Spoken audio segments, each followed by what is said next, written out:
Hey everybody, welcome to Matt Connarton Unleashed, the television edition. I'm your host, Matt Connarton. What do you think? Nice long dramatic pause. That's to make up for all the times I've forgotten to do the dramatic pause, because I know that for some of you that's the most popular part of the show. According to our demographic research, a lot of people just tune in to hear the dramatic pause and then watch something else, I guess, or something. I don't know. I'm kidding. Anyway, so big day, of course. We are one day removed from the primaries. There were a lot of primaries across the country yesterday. And if you want to talk some primary results, well, we're not going to do that. We have more pressing matters. But I'm sure, well, in fact, I know we are going to do that later with Gary on Rock, Paper, Hand Grenades. We'll talk some primary results. By the way, though, quick congratulations to the Honorable Gary S. Hopper, New Hampshire State legislator from Ware, New Hampshire. He did win his primary yesterday, so I assume he'll win re-election in November, so I hope he does. Congratulations to Gary. I'm sure we'll talk about that later as well. And the Honorable John Heichel will be joining us later on Rock, Paper, Hand Grenades. But we have more pressing matters to discuss, because tonight President Obama will be addressing the nation from the Oval Office regarding what our response will be to. I'm going with the IS. I know some call them ISIS, some call them ISIL. Some have now taken to calling them the IS for the Islamic State, which is what they're calling themselves apparently. So I'm going with that, the IS. It's a little bit shorter. Economy of language. But Obama will address the nation tonight on our response to that. So we'll get into that a little bit because, of course, as you know, if you listen to the neocons and some other folks, it's we're in grave danger. The country is the homeland, as we now call it. Ever since 9/11, we started using that word homeland. A little creepy, actually, if you know anything about history, but whatever. But that's a term we use now. We're in grave danger from ISIS. Not really, but we'll get to that in a minute. Sorry if I'm sniffling a little bit. My allergies are just killing me. I was a couple days ago, as I was leaving home, pulling out of the parking lot where I live in the apartment complex. It almost looked like it was snowing. There was so much pollen floating around in the air. It looked more like spring than late summer. First, though, before we get to the ISIS stuff, I do want to do yet another installment. I think this will be installment number 517 in our ongoing indefinite series, Republicans Say the Darndest Things. The newest comes from, I saw this morning. This is from HuffPost. GOP legislator says he'd prefer, quote, more educated voters over black early voters. These kinds of things are fun, of course. None of them quite top the granddaddy of them all, Todd Legitimate Rape Aiken, and his comments during the 2012 election. But let me read this to you quickly, and then we'll get into the ISIS stuff. A Republican state senator complained on Tuesday about a predominantly black Georgia county's move to make early voting available at a mall on a Sunday before November's general election, saying he'd rather have, quote, more educated voters than a greater increase in the number of voters, unquote. After the Atlanta Journal-Constitution reported that DeKalb County would have early voting at the mall on Sunday, October 26th, my birthday, Georgia State Senator Fran Millar went on a Facebook tirade, writing, now we are to have Sunday voting at South DeKalb Mall just prior to the election. Per Jim Galloway of the AJC, this location is dominated by African-American shoppers, and it is near several large African-American megachurches, such as the New Birth Ministry Baptist. Galloway also points out, the Democratic Party thinks this is a wonderful idea. What a surprise. I'm sure Michelle Nunn and Jason Carter are delighted with this blatantly partisan move in DeKalb. Is it possible? Church buses will be used to transport people directly to the mall since the poll will be open when the mall opens. If this happens, so much for the accepted principle of separation of church and state. Unquote. That's what that was his tirade. In a rather blatant admission that he didn't want more black people voting, Millar wrote that he was, quote, investigating if there is any way to stop this action, unquote. Responding to criticism, Millar insisted that his comments weren't related to race, but rather to partisanship, saying that the early voting location was a partisan stunt and an effort to maximize Democratic votes, pure and simple. He then told the AJC that when he wrote educated, he defined educated as being informed on the issues. Because obviously people voting in a mall on Sunday aren't informed on them. Georgia Democratic Party Chairman Dubois Porter told the AJC that Miller's comments hinted at a desire to return to the era when states subjected black voters to poll taxes and literary tests. Porter said, quote, we have Georgia Republicans come to when they are outwardly admitting to suppressing the African-American vote. Further, his comments about educated voters are reprehensible. I suppose Fran would prefer a return to literacy tests or the poll tax while he's at it, unquote. Republican legislators in states like Wisconsin, Ohio, Florida, and North Carolina have moved to reduce or eliminate early voting on weekends, citing budgetary concerns or a need to make the hours of rural voting locations consistent with urban ones. Millar, who serves in the state Senate's GOP leadership, was embroiled in another controversy 14 years ago when he fought to make pre-1879 Confederate flag Georgia's official state flag. So a couple comments. First of all, this contributes to something that a theory that I have about conservatives is that there's something about the way conservatives are wired mentally that they lack any sort of self-awareness, which is why they say things like this. See, here's the thing. If this guy wants to prevent early voting at this mall, there are other ways he could have said what he said that did not come off sounding, well, frankly, racist. He could have expressed concerns in other ways. He could have expressed that this was some sort of partisan stunt by the Democrats without the educated voters comment thrown in there. But I really believe the reason conservatives say things like this, because it's not like this is a new thing. Again, I made the sarcastic remark about this being, installment number 517 in an ongoing series. I think conservatives by nature, they just lack a certain self-awareness. It doesn't occur to them when they say these things how they are going to come off. And I want to be clear about what I'm saying. I mean, I think it's a quirk of conservatism. I don't want people to take this the wrong way, as some inevitably will. I'm not saying conservatives aren't smart enough to realize what they're saying or anything like that. That's not the case at all.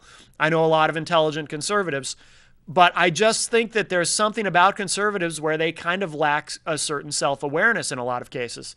I've mentioned this on the show before. Gary and I were talking once about, Gary Hopper asked me, well, don't you think that Democrats also tend to say some really crazy, reprehensible things that just don't get reported, because Republicans believe that we have a liberal media that suppresses anything that reflects poorly on Democrats. I disagree with that premise, but Gary said, don't you think that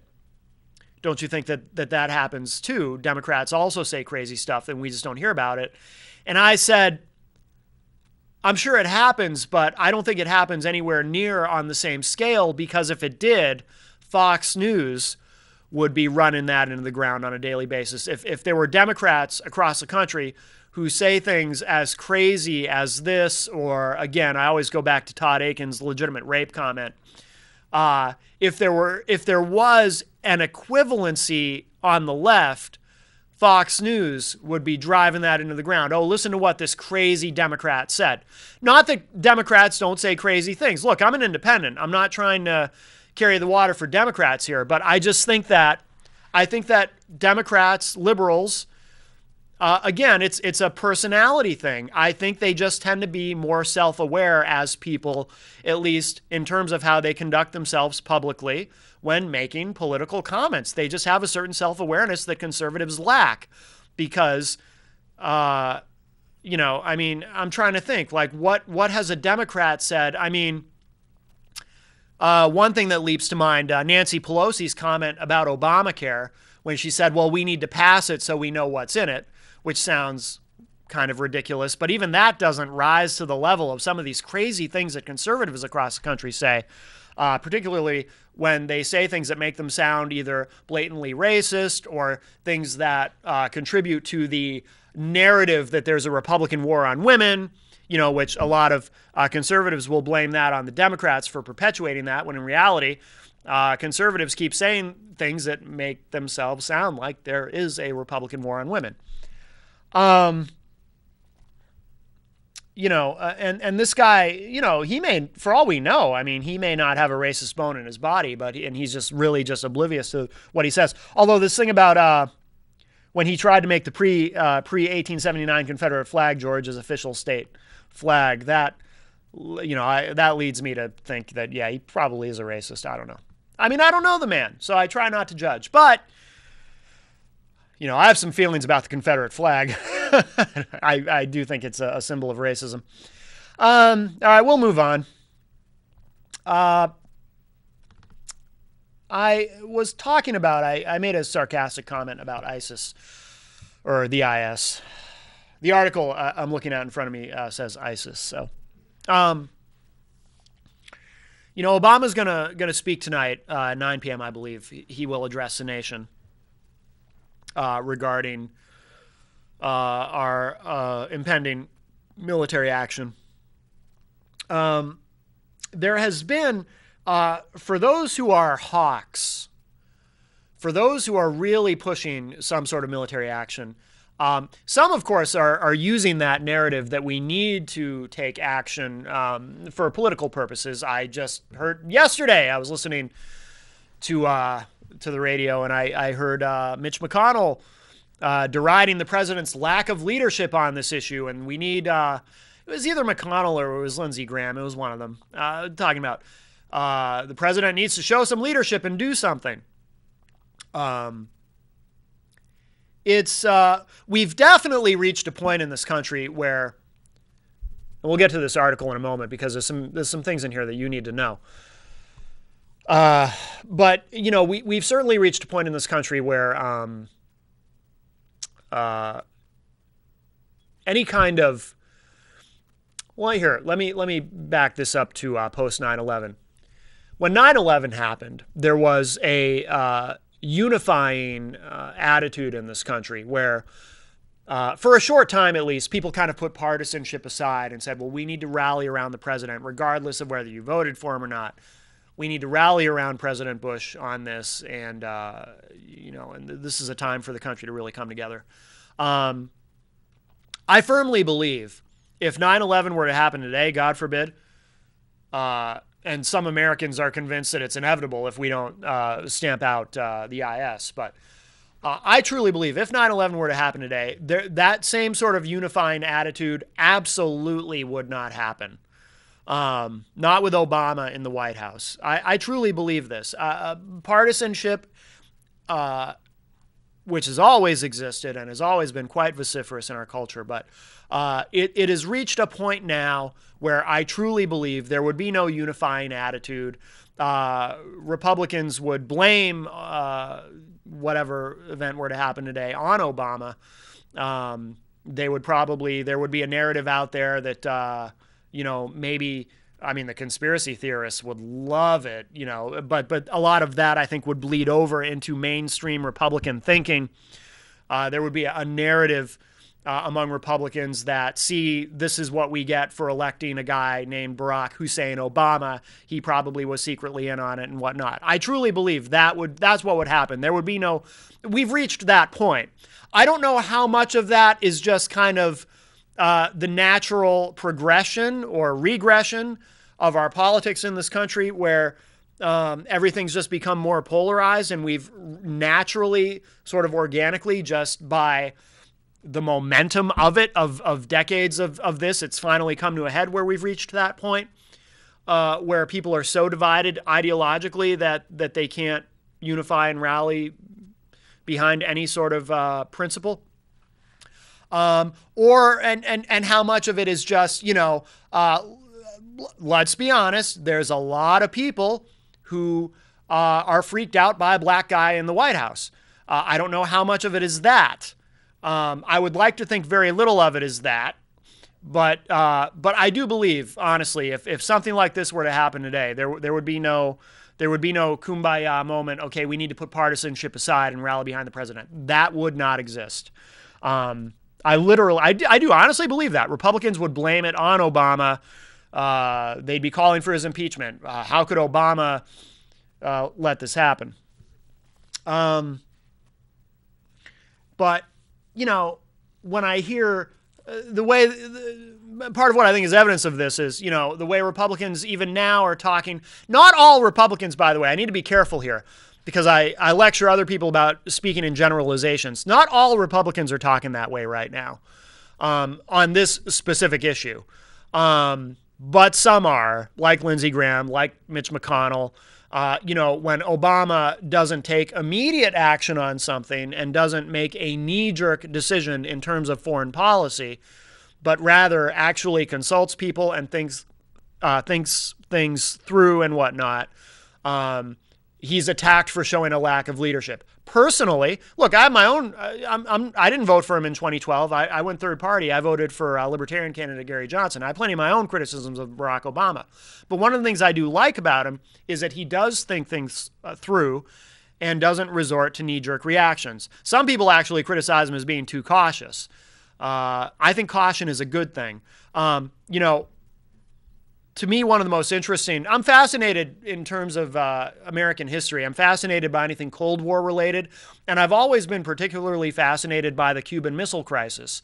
And JFK, the way he handled the Cuban Missile Crisis was to be very careful and very deliberate and think things through and not react too quickly and played it smart. And, some of these people who seem to think that we should have a knee-jerk instant military reaction to absolutely everything. I think, well, if they were in charge during the Cuban Missile Crisis, none of us would be here today.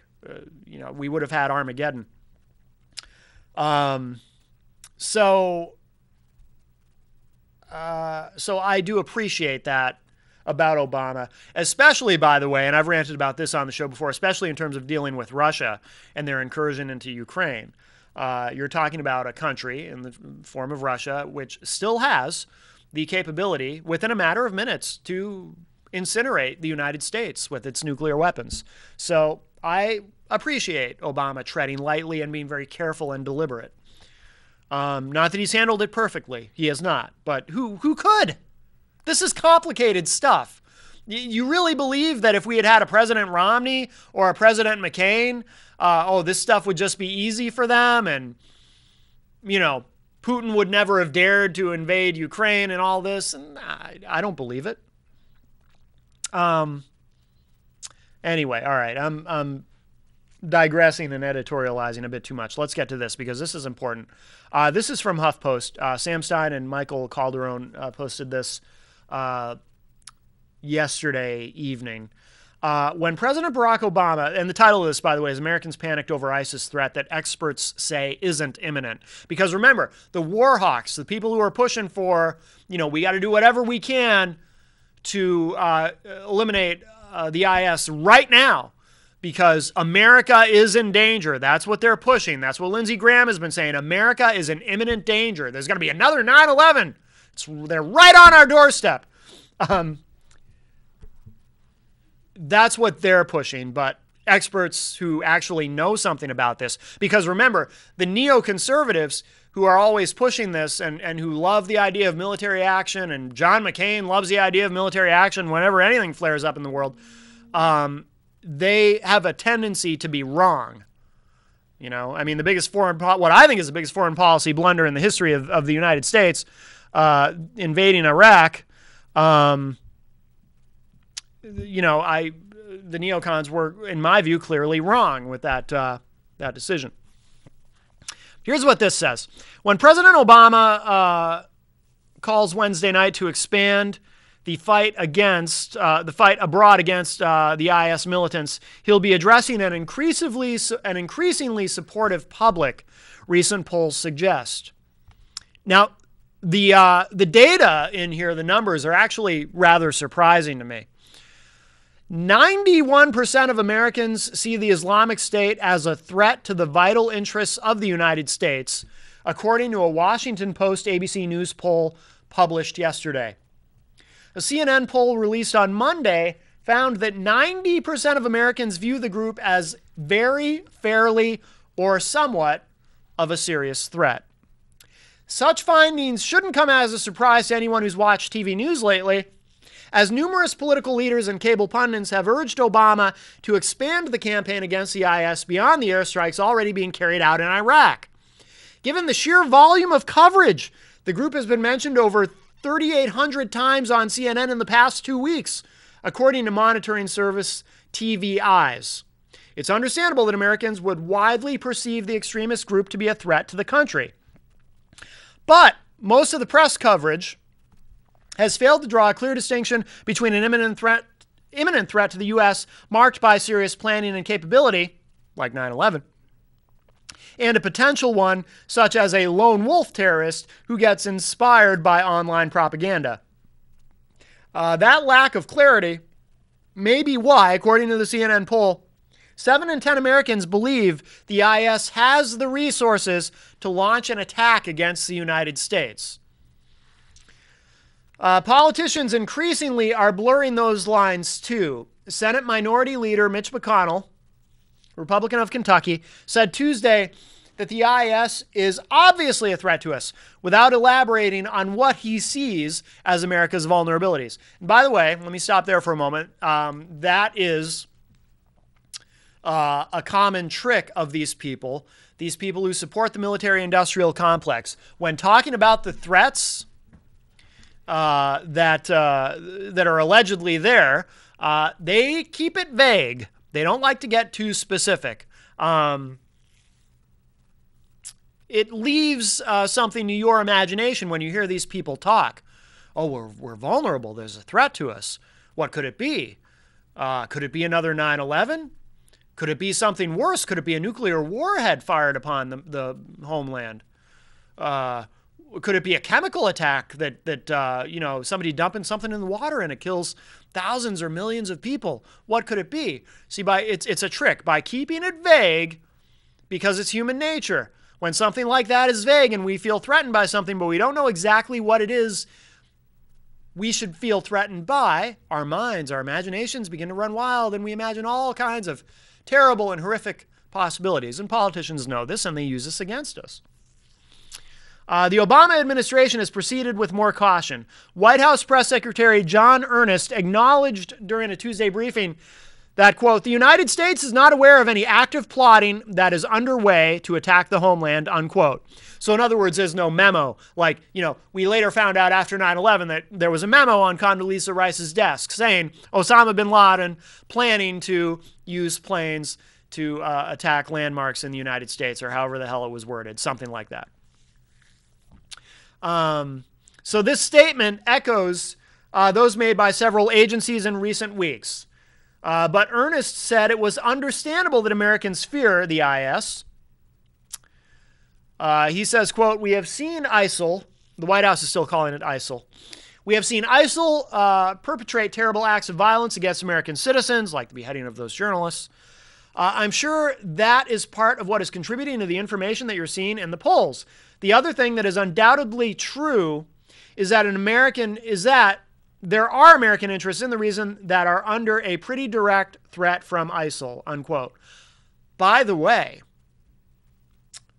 that, I don't want to sound too conspiratorial because I'm not a conspiracy theorist guy, but I do believe that war is a business, and that it is a business owned and operated effectively by the military-industrial complex. And I can't help but wonder, when these people talk about American interests in the region, is that simply code for oil? Are they really just saying oil? Ernest said that had the U.S. military not intervened, the American consulate in Erbil, Iraq, could have been overrun by Islamic State fighters.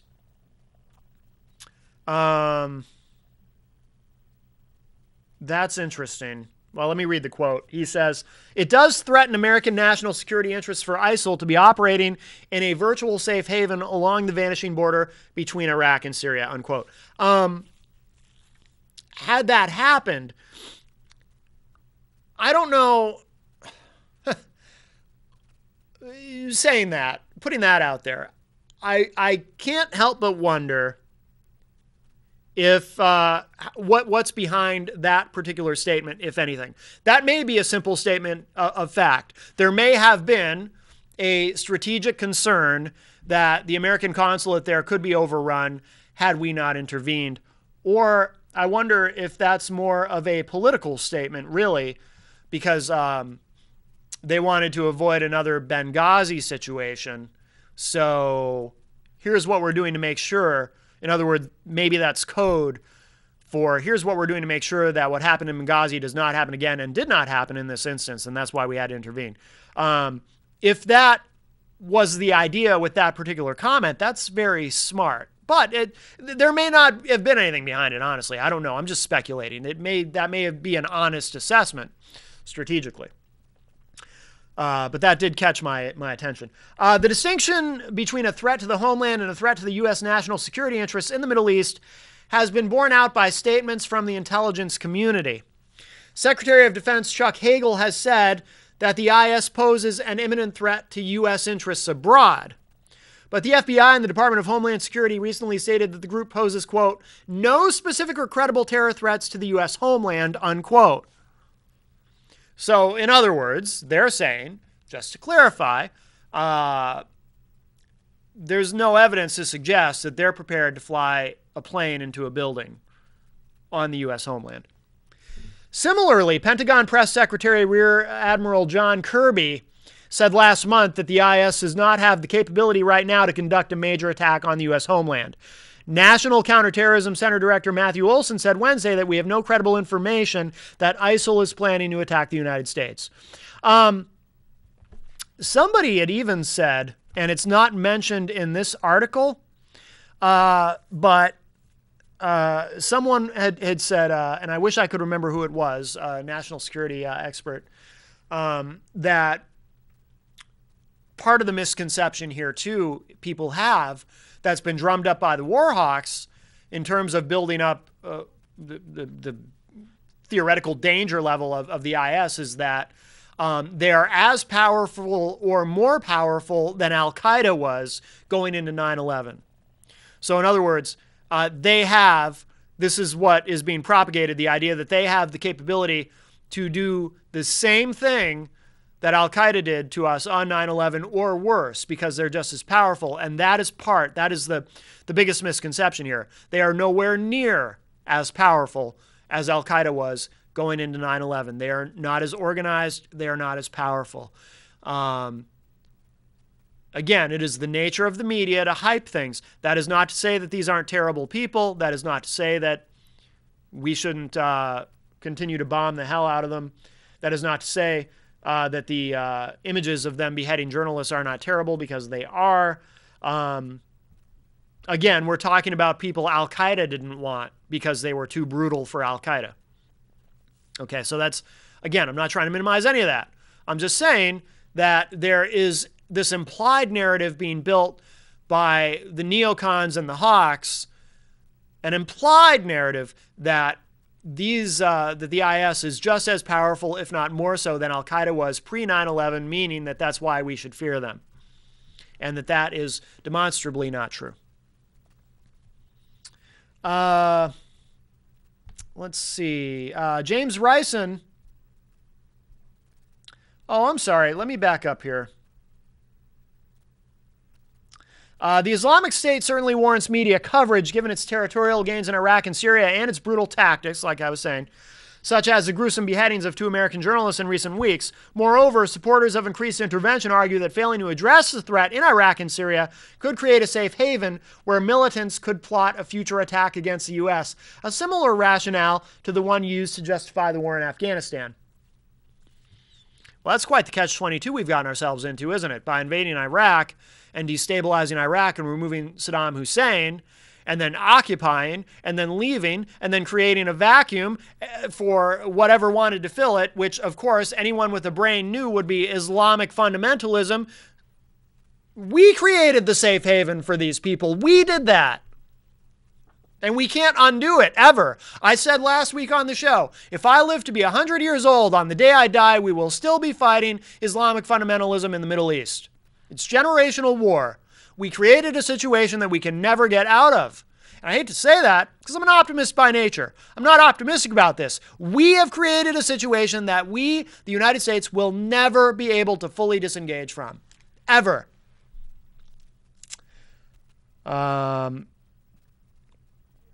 Let's see. They also argue that members of the Islamic State who hold American or European passports could reach U.S. soil and perpetuate an attack, or that someone in the U.S. who is inspired by the group could build a crude bomb or stage a small-scale attack. But it's incumbent upon journalists to press administration officials and lawmakers to explain what immediate credible threats justify further military action against the Islamic State, especially after the 13 years of war that followed the September 11th attacks.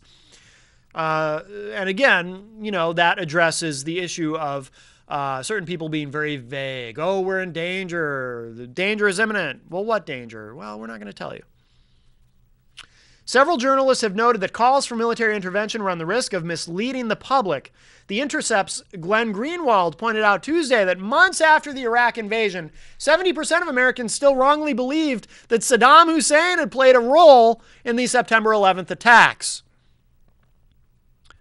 James Risen, a New York Times reporter who revealed the NSA's warrantless wiretapping program during the Bush administration and is currently fighting to stay out of jail for refusing to reveal his sources, tweeted several days ago that, quote, the fact that U.S. intelligence assesses that ISIS poses no current threat to the U.S. is repeatedly ignored by politicians and the media. War fever in America always seems to develop in pretty much the same way, Risen later tweeted over and over again. We learn nothing. We really don't. It's like with Iraq and Afghanistan. It's like we learned nothing from Vietnam. Andrew Sullivan wrote in a blog post publicized Tuesday that the recent poll suggests the IS's goal of terrorizing Americans has worked. Now, this is an interesting way of looking at it. He said, quote, but I have yet to see or to be shown any solid intelligence to suggest that these fanatics are aiming at the U.S. We may well have a problem of homegrown jihadists returning and wreaking havoc, but that is a manageable threat. And direct military intervention by the West could easily increase these losers' incentives to strike us here at home. So in that narrow sense, this return to fighting other people's civil wars in the Middle East may actually increase the risks to us. That's what I mean by taking the bait. That is an interesting observation, and that is something I've tried to express on this show. Although I think he did it, Andrew Sullivan, very, very smart guy, and I think he did it more articulately than I ever could. Ron Paul, when running for president in Republican debates, has kind of expressed similar sentiments and been booed for it. But there is an idea, there is a thought that part of the problem with all of this is, in terms of taking the bait, is that we keep, by insisting on inserting ourselves into these civil wars where you have Islamic sectarians fighting over what in their case amounts to, you know, who loves Allah the right way, I guess, because that's what religious wars are really about, right? Who loves God the right way, and you don't love God the same way we do, so we're going to kill you over it. So much of war in history is about that. Not all of it, but much of it. You know, by repeatedly inserting ourselves into these sectarian conflicts, we just perpetuate the problem and incite more anger. I remember this was quite a while ago, but Pat Buchanan, in a book that he had written, got into some trouble and was accused of being an anti-Semite and whatnot for even daring to suggest that possibly part of the rise. I mean, this was back in I think in the 80s or perhaps early 90s when he suggested this, that part of the rise of Islamic fundamentalism in the Middle East was a direct result, or at least the anger and ferocity toward us was the direct result of our close relationship with Israel.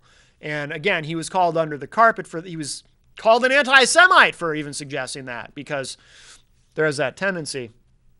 If you express anything less than just consistent, full-throated support for Israel, there are those who will label you an anti-Semite. But, Ron Paul, without saying that exactly, with leaving Israel out of it, has suggested that it's part of our interventionist attitude that perpetuates this problem, and we ultimately do more harm to ourselves by repeatedly interjecting ourselves into these conflicts. And I think there's truth in that. Now, I'm neither, like his son Rand Paul has said, and I agree with Rand Paul on a lot of this stuff, I'm neither an interventionist nor an isolationist. I think Ron Paul, is essentially a neo-isolationist. Rand Paul is trying to position himself as neither an isolationist nor an interventionist, but wants to just be smart about our foreign policy and perhaps disengage from situations where, we're trying to figure out who are the good guys and who are the bad guys in these civil wars, these sectarian conflicts. Don't get me wrong. In this particular instance, it's pretty easy and obvious to figure out that the IS are bad guys. They are very bad guys. But we get ourselves, historically, with our foreign policy, we get ourselves into these very complicated, untenable situations where my enemy's enemy is my friend. So whoever it is that's upsetting us at that particular moment, we try to align with, we try to help whoever their enemy is in the region, even if that particular enemy perhaps is someone we would normally deem as an undesirable, but in this particular instance, we're going to help them and prop them up. And then years later, we'll not necessarily regret it, but we'll look back and say, well, now this guy's a bad guy. Remember, there was a time in our nation's history where we were okay with Saddam Hussein. Why? Because of the Iran-Iraq war. He was fighting the Iranians. So we were all right with Saddam. And then, of course, years later, we're blaming him for 9/11 and finding an excuse to oust him. Osama bin Laden was an ally of ours at one time. And then we had a falling out of sorts. And I bring this up because now we'll see what Obama says tonight. But assuming that, there will be, part of this strategy will be, okay, who do we need to fight the IS? Who do we need to align ourselves with? Who do we need to prop up to fight the IS? And inevitably, as always happens in these sectarian conflicts, these civil wars, we're going to have to align ourselves with people we wouldn't normally be thrilled to align ourselves with. And it gets complicated. And it's probably because it gets complicated and because it ends up biting us in the backside later, inevitably, it always seems to, maybe we just shouldn't do it. Maybe the people who are saying we shouldn't take the bait, maybe they're right. And maybe we shouldn't intervene. And it's hard to say that. It's hard to feel that way when you turn on your TV and you see things like American journalists being beheaded, which is a terrible, terrible thing. And of course, everyone's gut level reaction when you see something like that is they killed Americans. Worse, they killed American civilians. They weren't even there involved in the conflict. Well, we got to do something about that. They kill some of ours, we got to go over there and we got to kill a whole lot of people. We got to make a statement. We're America. You don't do that to us. You don't push us around. I understand that. I feel that too. But we've taken the bait. We take the bait over and over again. And how much of this is us feeding into this endless cycle? This, Ron Paul calls it generational war. At what point do we say, maybe, just maybe, we make things worse for ourselves? Maybe, just maybe, we shouldn't intervene or be quite so quick to intervene. Maybe that would conserve some of our resources for actually protecting the homeland, instead of just assuming that if we don't fight them there, they're going to end up on our doorstep. But that is an experiment in foreign policy that will never happen. It's like I said last week, we're stuck. We will never break this habit of wanting to go to war, wanting to intervene in these situations. Part of it, I think, is psychological in terms of it being a matter of American pride. You know, we like to call ourselves, although I haven't heard this term used lately, but it was used a lot post-Cold War. We like to call ourselves the world's last remaining superpower. Maybe that isn't said anymore because you have the former Soviet Union trying to reassert itself as a global power, and certainly China, some would argue, is a superpower in their own right. Certainly economically and militarily they are. But there's that psychological component of the American psyche, a matter of national pride. If we stop intervening, is that on some level us sort of surrendering to Islamic fundamentalism, surrendering to terrorism? One might argue that every time we take the bait and we do intervene, the terrorists are winning. But do we have it in us?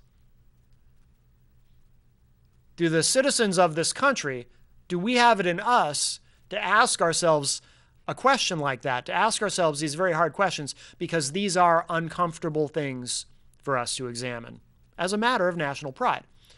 So there's that component. There's also the military-industrial complex. Those who profit from war love this stuff, love it. They love war. That is a huge part of our economy. And again, I'm not a conspiracy theorist, but I do think they're kind of on the right track when they talk about the military-industrial complex. That is a real thing. Eisenhower warned about it. And because there will always be a military-industrial complex, there will always be war. That industry will not allow itself to dry up and go away. And we have a situation where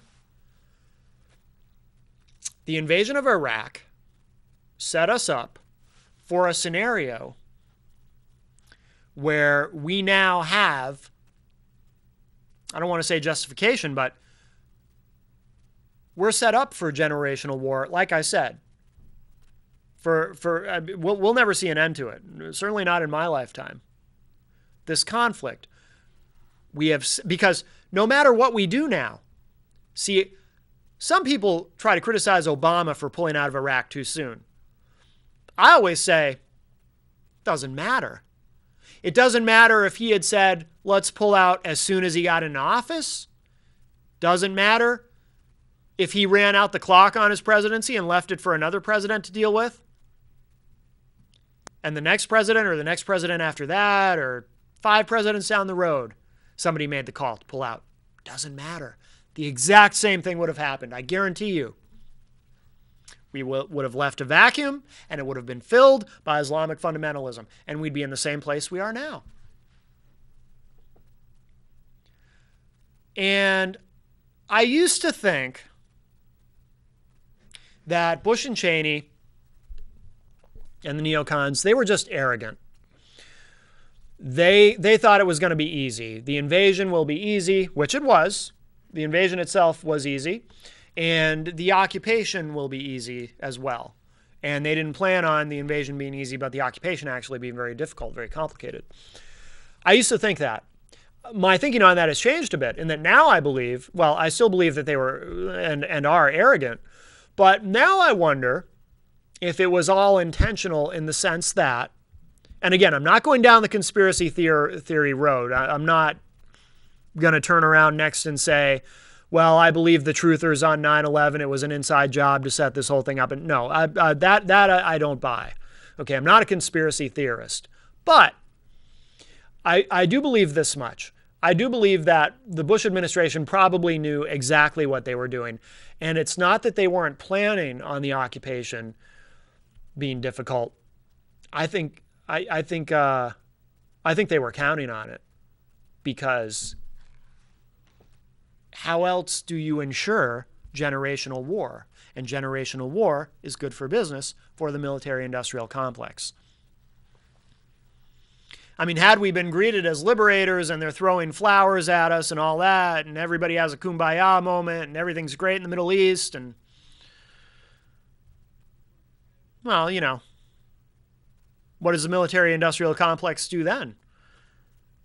Invade North Korea? I mean, come on. This is what I think is really going on here.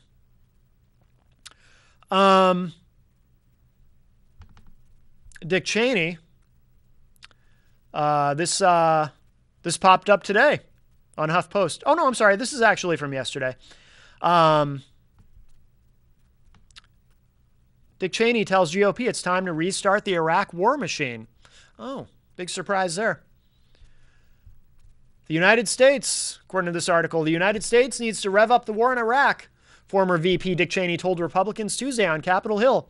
And most lawmakers seem to agree with the man perhaps best known as a lead architect of America's ill-fated 2003 intervention there. Cheney met with House GOP a day before President Barack Obama is set to address the nation on the threat posed by the Islamic State, the militant group also known as ISIS. Republican lawmakers trickling out of the meeting said Cheney warned that American security is jeopardized around the world and it's time to act. Of course he said that. You've heard of Halliburton, right? Congressman Peter King, Republican of New York, said that Obama's been saying for the past year that we're going to bring all the troops home and that we're going to basically be out of Iraq and Afghanistan. Now the president's basically saying one way or another, we're going back into Iraq. Dick Cheney was here to support that, unquote. Asked if he saw any irony in Cheney coming to talk to Republicans about next steps in Iraq, King said firmly, no, because most of us think we did the right thing in Iraq. Do ya? Of course you do. Got to toe the company line. Although a growing number of Republicans have expressed doubts in recent years over the United States' aggressive foreign policy actions, and some have criticized Obama for launching military strikes against the IS in Iraq over the past couple of months, they were apparently silent in the meeting with Cheney. Dave Reichert, Republican of Washington, said, quote, really, there was no controversy over the comments that were made. No one challenged the vice president. I think his analysis and the information he shared was accepted as pretty accurate, unquote. Oh, of course. Of course it was accurate. Of course he knows exactly what he's talking about. The guy who went on Meet the Press prior to the invasion of Iraq saying, we'll be greeted as liberators. It'll be great. How could he be wrong about anything?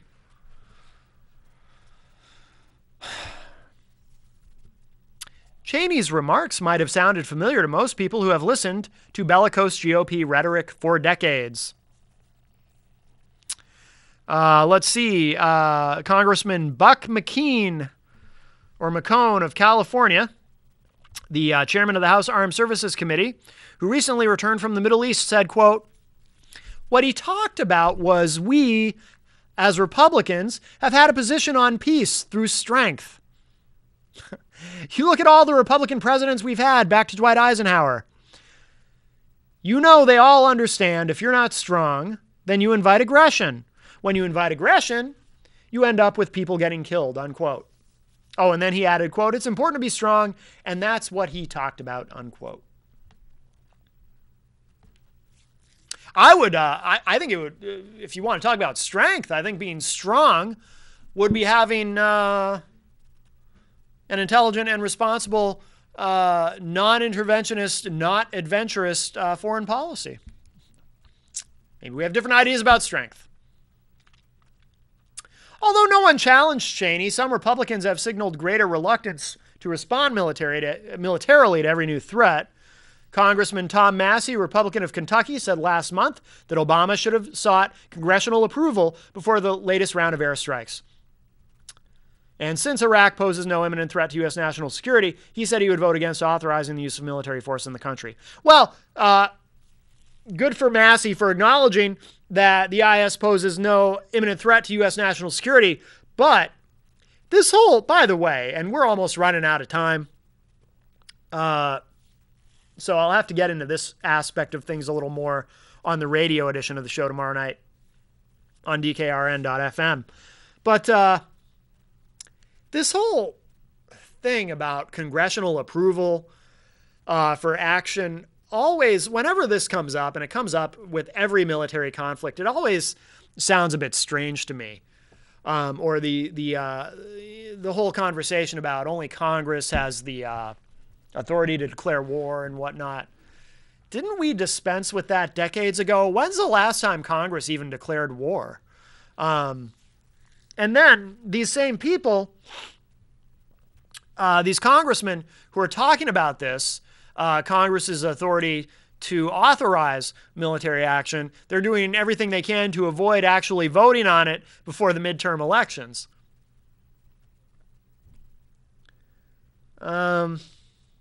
Massey was mum coming out of Tuesday's meeting with Cheney, however. As he walked quickly from reporters, quote, he said, I don't want to comment. His advice was mainly to spend more money on the military, unquote. Oh, really?